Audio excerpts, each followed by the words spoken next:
Hello student, today we are going to discuss different types of model used in software development life cycle. So now let us see the spiral model used in software development life cycle.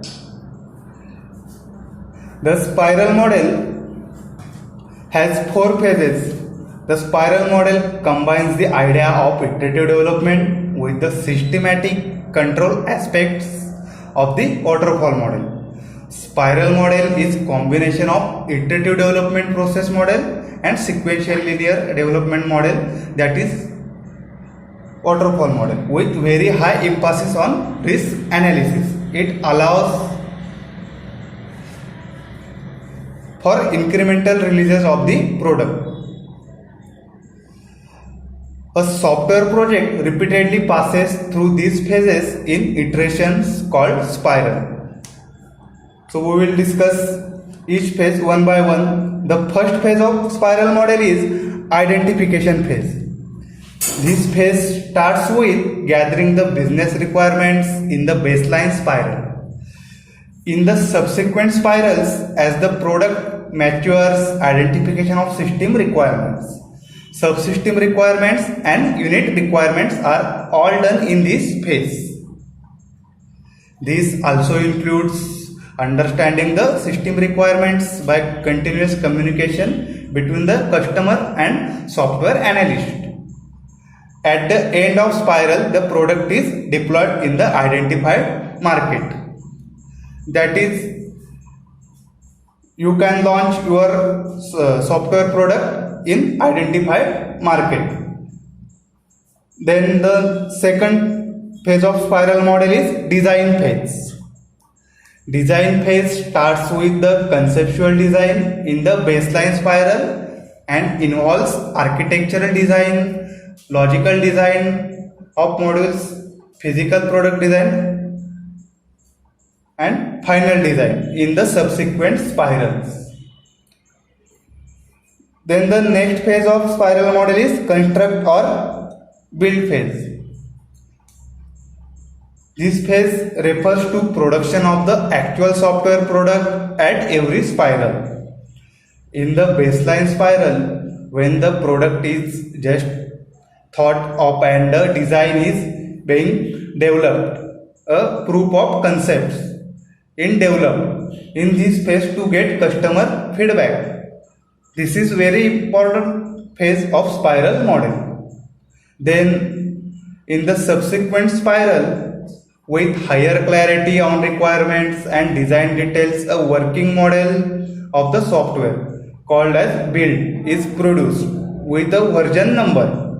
These builds are sent to customer for feedback. Then the last phase of spiral model is evaluation and risk analysis. Risk analysis includes identifying, estimating and monitoring technical feasibility and management risk such as schedule slippage and cost overrun. After testing the build, at the end of first iteration, the customer evaluates the software and provides feedback. Based on the customer evaluation, software development process enters into the next iteration and subsequently follows the linear approach to implement the feedback suggested by the customer. The process of iterations along the spiral continues throughout the life of the software. Spiral model is very widely used in the software industry as it is in synchronous with the natural development process of any product, that is learning with maturity and involves minimum risk for the customer as well as the development firms. When cost, there is budget constraint and risk evaluation is important. Some are the typical uses of spiral model for medium to high risk project. Long-term project commitment because of potential changes to economic priorities as the requirements change with time. Second is customer is not sure of their requirements, which is usually the case. When requirements are complex and need evaluation to get clarity, you can use spiral model for this software. New product line which should be released in phase to get enough customer feedback. The advantage of spiral life cycle model is that it allows for elements of the product to be added in when they become available or known. This assures that there is no conflict with previous requirements and design.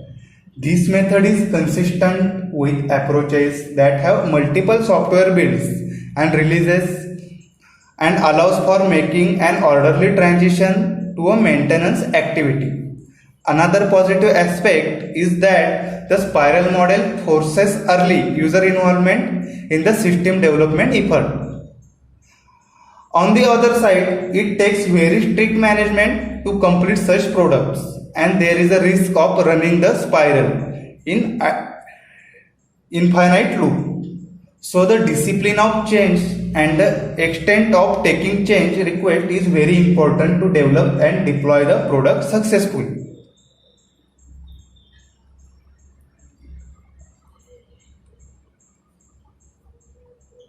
Tomorrow we will discuss about the next software development life cycle model,